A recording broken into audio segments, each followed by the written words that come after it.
Hey everybody, it's Rabbi Pollen. Welcome back to the Light Unto the Nations show. We have a very interesting show for you. We're going to do something that we've never done before. We're going to do a debate.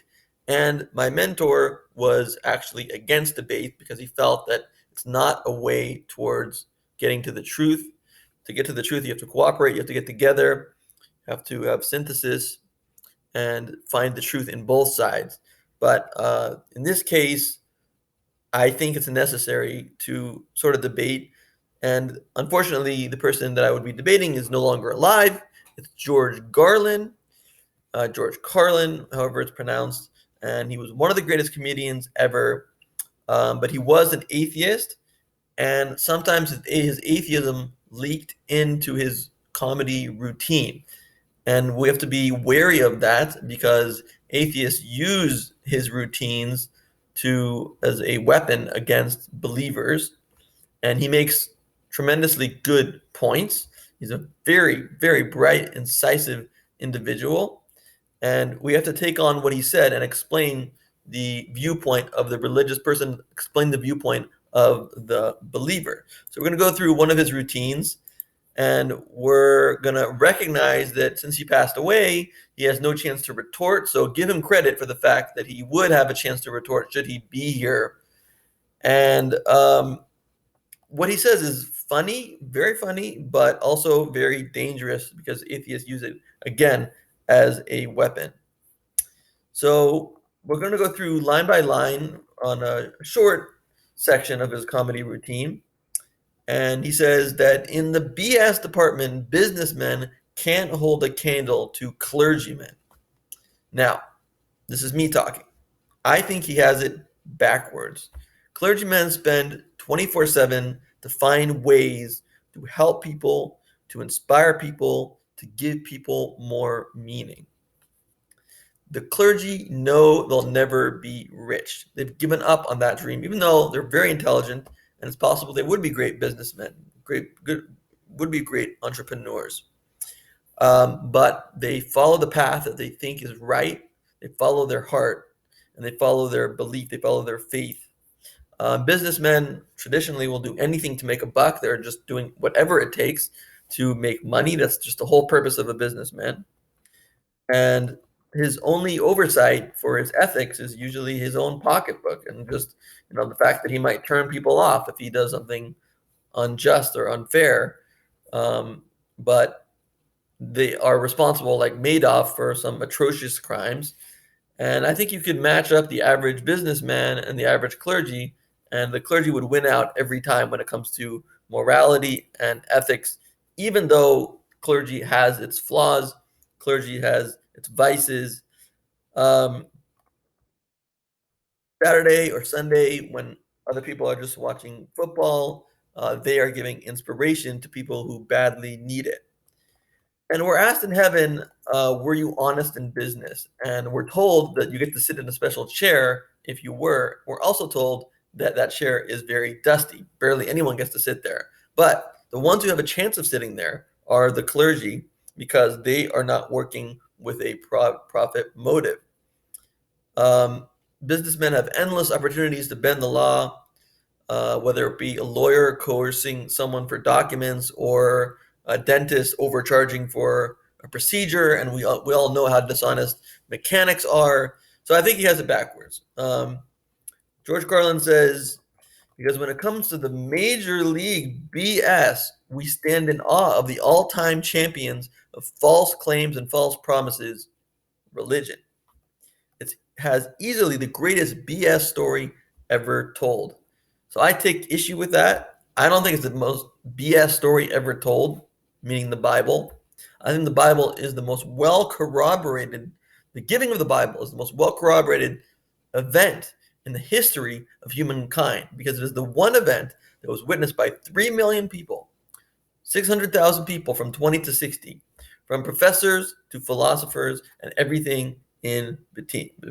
I mean, professors and beggars all saw the same thing and all agreed on the same thing that was passed down in an unbroken chain until us today with a document that has never changed, cannot be changed, If it's changed even one part of one letter, it is totally disqualified, even though it's worth thousands and thousands of dollars. But that is the power that the revelation at Sinai has behind it.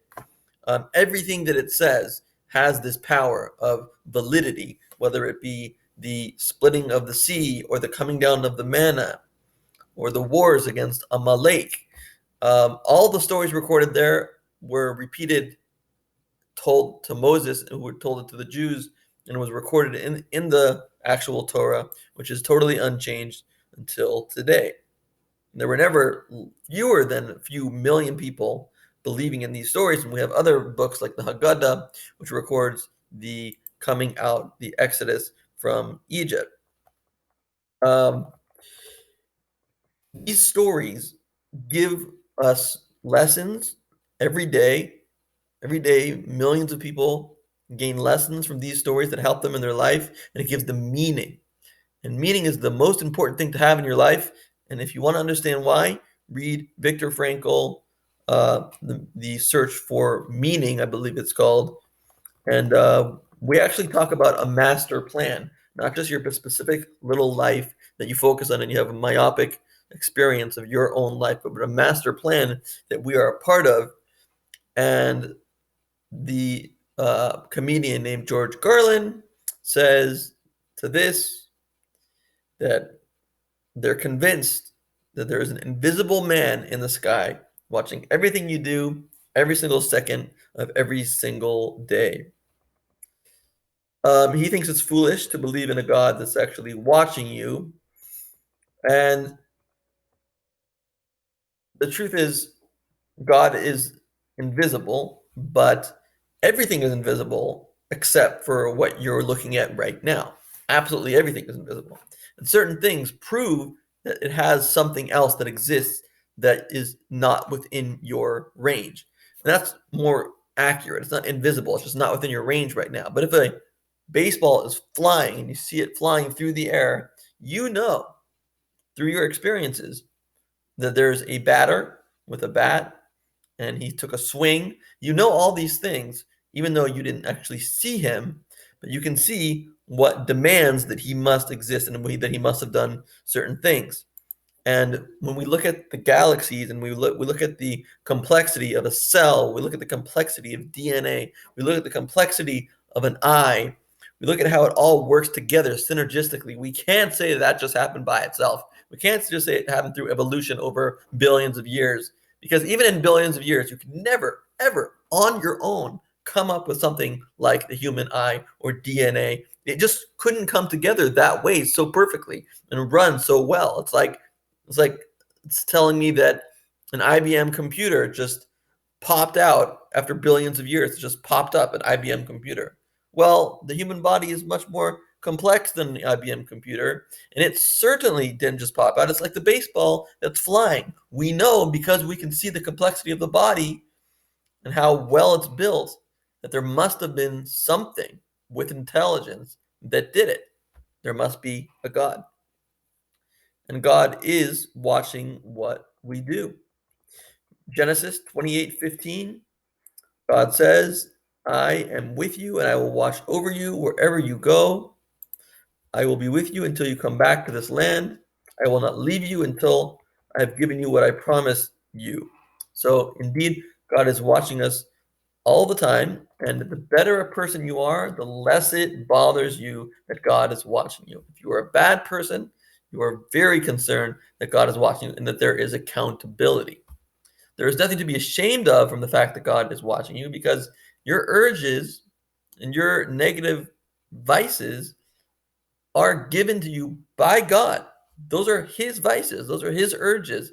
Those are this porn that we people see is his porn. And he created it. And he invented it. He is everything. He is involved in absolutely everything. So this is all him. You're constantly experiencing him. And when you build a real relationship with God through prayer and through good deeds, you start to become a lot more comfortable with the fact that God is watching you all the time. It's not easy to accept. I understand that's not easy to accept. Nobody wants to be watched all the time by something, but that is the fact that God tells us in the Bible. And we have to deal with that and become a better person so we're happy and we're proud of everything that we do. Would we all be better off if he wasn't watching? If there was no accountability whatsoever? How much worse, how much more fallen would the world be? How much more immoral would it be if it was known there was no accountability, that God has just created the world and just left it? People would be going crazy out there.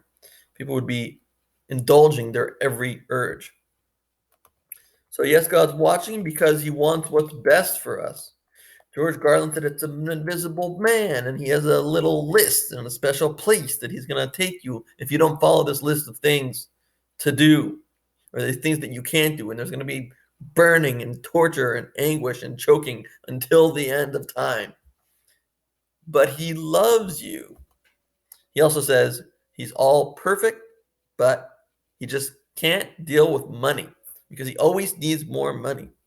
So obviously he's just joking, because when you give to a synagogue and you know you're giving to a synagogue, you're not giving to God himself so he can take care of himself. God doesn't need an apartment. God doesn't need a car.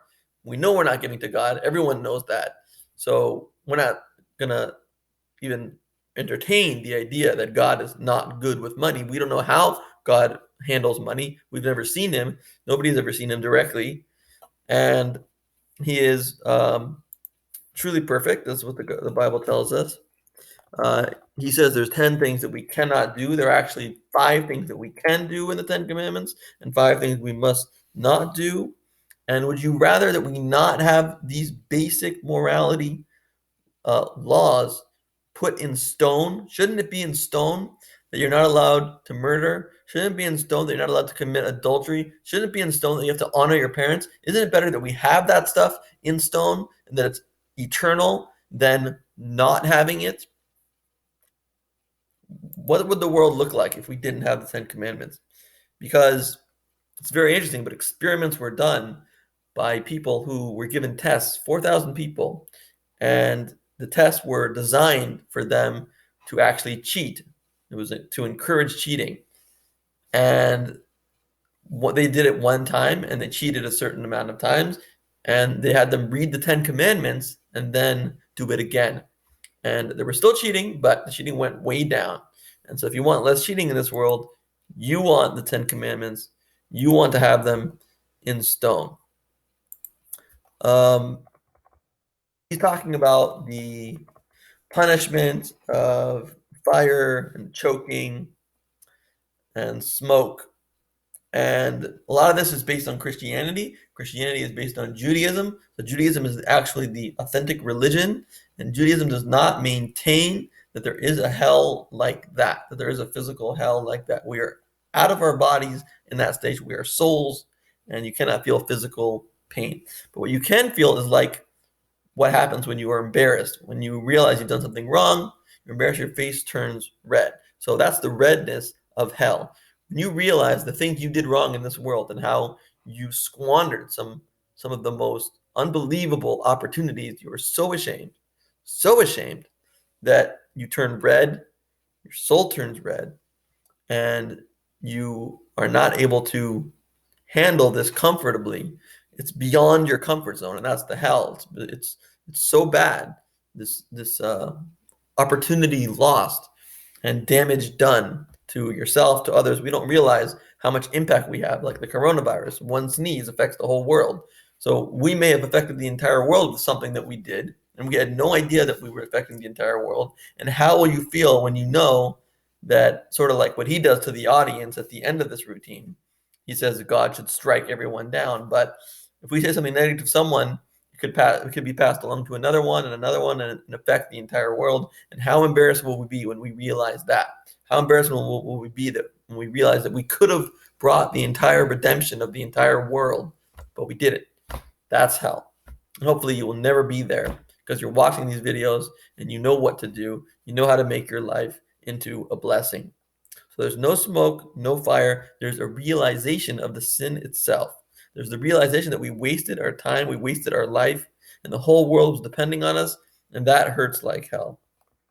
It's not a ploy to get money, not according to Judaism. At least that's what I can speak for. I can speak for Judaism because that's my religion.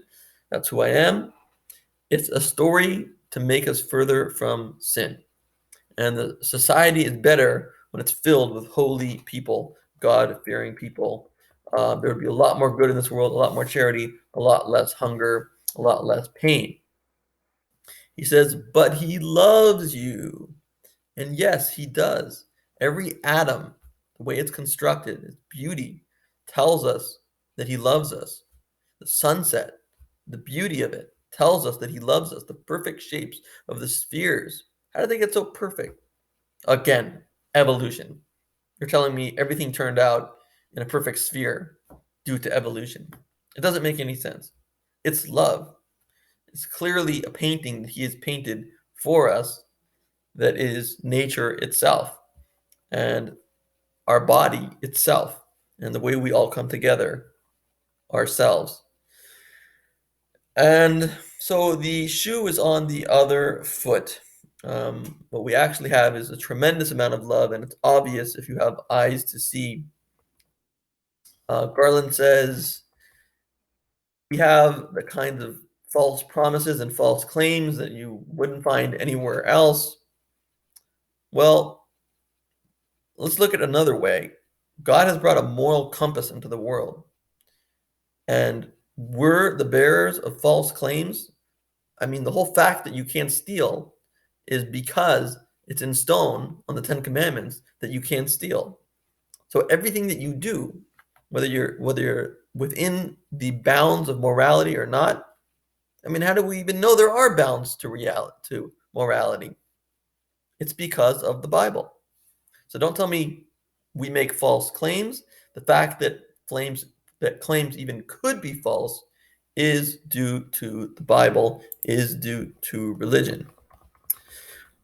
Near-death experiences have been recorded in scientific journals like the Lancet, and it makes very good sense to believe in them. It makes very good sense to realize that you're ultimately going to a very good place and that bad people are going to a bad place, which makes perfect sense. Why would it be any other way?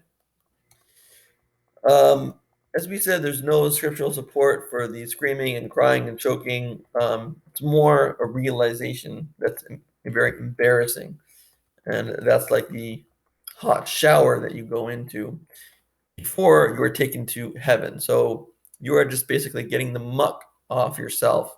So you are ready for the next level. So you are ready for heaven. You don't want to walk into a banquet with dirty clothing on. So you got to get cleaned up. You got to go through that embarrassment. You got to go through that realization and become a better person until you're ready to join everyone who understands what's really going down.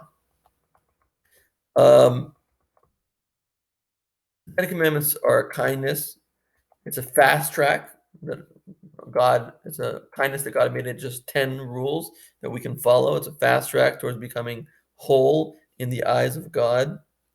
And your real issue definitely is not that there are 10 commandments or one commandments or 50 commandments. It's the idea that someone outside of you is telling you what to do and what not to do. Nobody likes their freedom constricted. But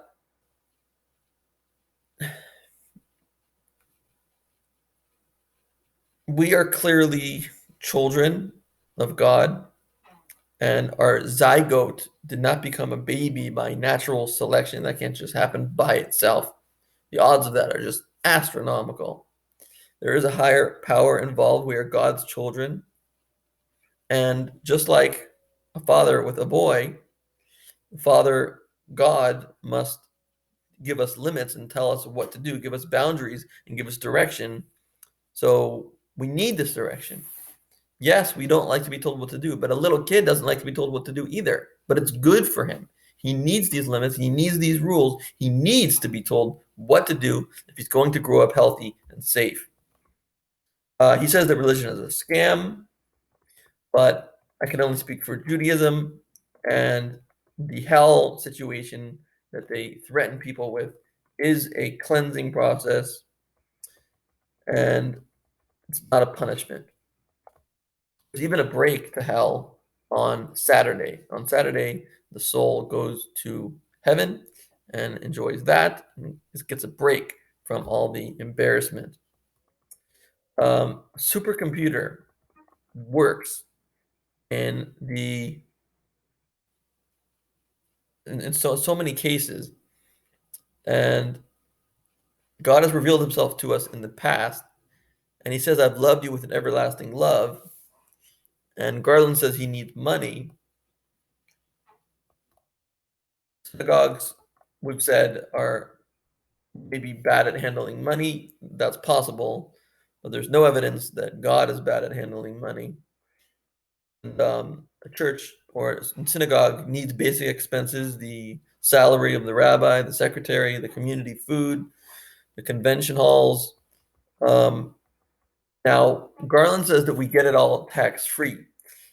And while he is like making fun of the fact that it's tax free or calling us out for the fact that it's tax free, he's really ignorant, because there's a Supreme Court case named Walt versus the city of New York.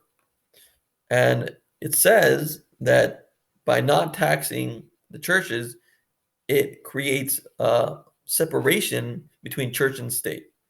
It's actually better for them not to tax it, and the um, ability to tax is the ability to destroy. So they could, a certain government could come into power and tax churches and synagogues out of existence. So we don't want that. We don't want to destroy religion because of all the good that it does.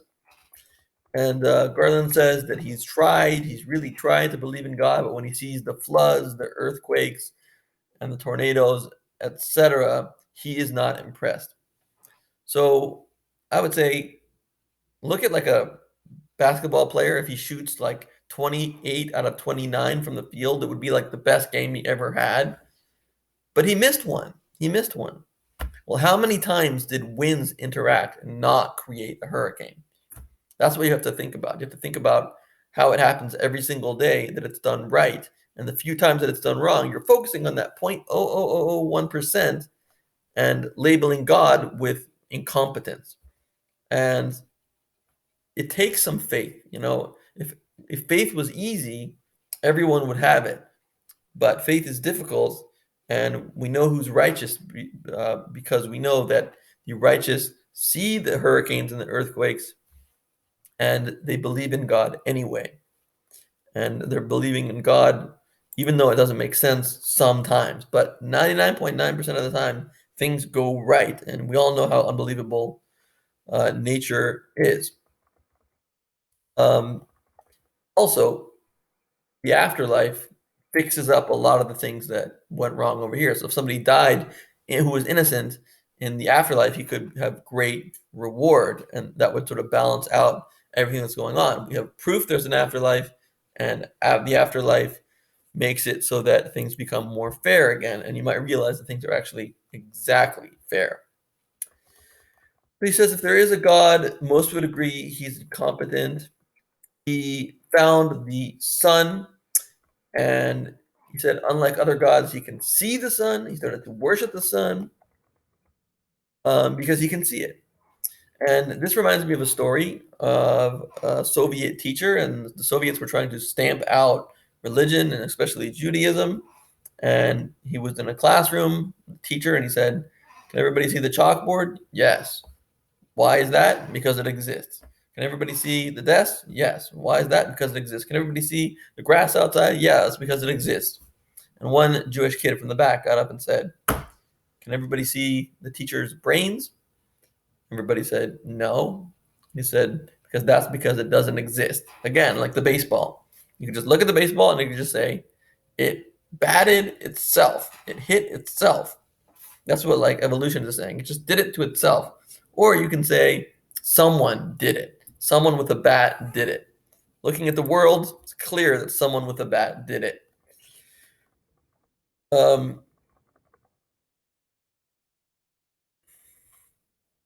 If you worship the sun and you think that created everything, then it's sort of like the Soviet teacher in that your brains have sort of fallen out. You're sort of lacking brains. If you were to worship the sun, you would have to also worship the moon, because the moon goes up and the sun goes down at night. And so where does the moon get its power from? It has a tremendous number of watts between the moon and the sun. And where do those watts come from? And if you keep tracing it back, you're doing exactly what Abraham did when he became the first Jew. He traced back everything in nature to what is the ultimate source, and you wind up with is the ultimate source is something invisible, something you can't see, but it's the baseball that's flying. You know that there is a God. Sun gives you occasional skin cancer, he says. But the sun, I would point out, has produced no miracles. We have no record of any miracles the sun has done. The only thing that it did was stop in the middle of the sky in the times of Joshua, but that was Joshua's miracle, not the sun's miracle. He made it happen. The sun itself um, did not do anything. He says that he worships the sun because the sun never tells him that he's unworthy. And the Bible never said that either. Maybe certain pastors said that, and that's wrong. We need to remember that we are all children of God, and we are infinitely valuable. We have a soul that is a piece of God, actually. And he says that the sun treats you fine, but I say, but it doesn't give you a purpose. So he says he wouldn't worship the sun on Sunday or Saturday because that's no way to treat a friend, to pray to them on the weekends. The divine plan. He talks about the divine plan because it's been refined over billions of years. God has a divine plan. How can you pray? How can you possibly pray for something if some Joe Schmo can just change the entire divine plan? How does that work?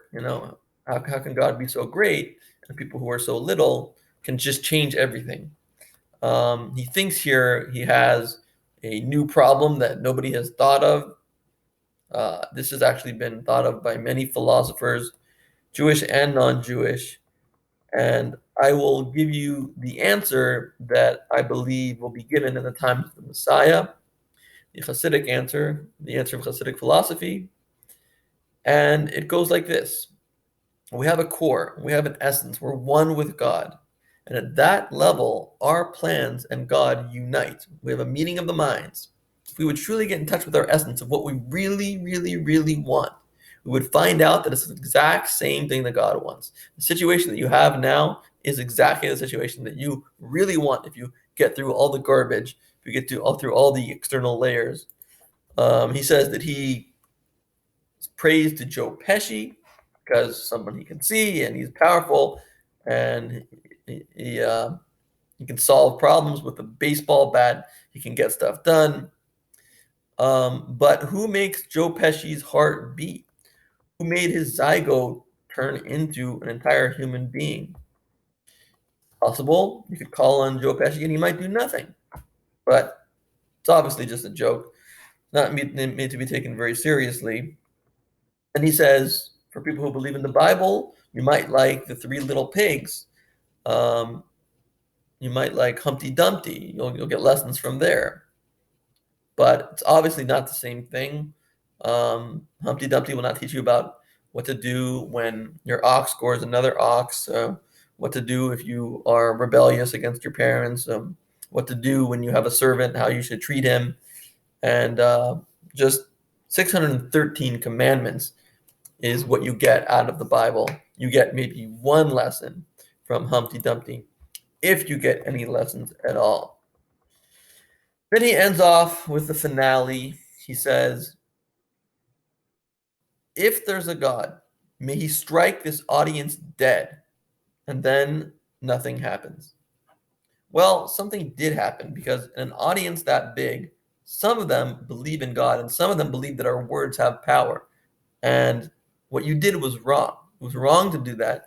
You definitely made some people uncomfortable.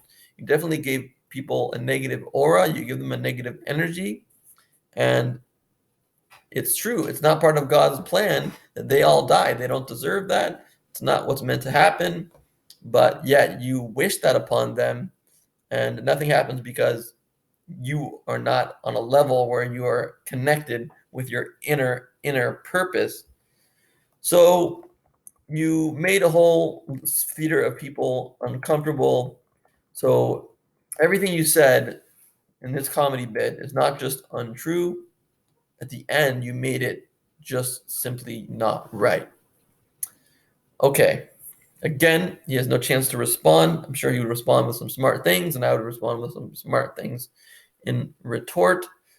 But this is what it is. I think that my arguments are superior. I think we've vindicated religion and God, and made it more logical, and made it more sound, and it makes a lot more sense than this comedy bit. May George Carlin's soul be elevated in heaven so he can see his mistakes, and from there quickly go on to enjoying eternal paradise, because that's what I wish for you, George. And I wish you a life or a death, a time of gaining true wisdom about God, learning from God himself. God bless.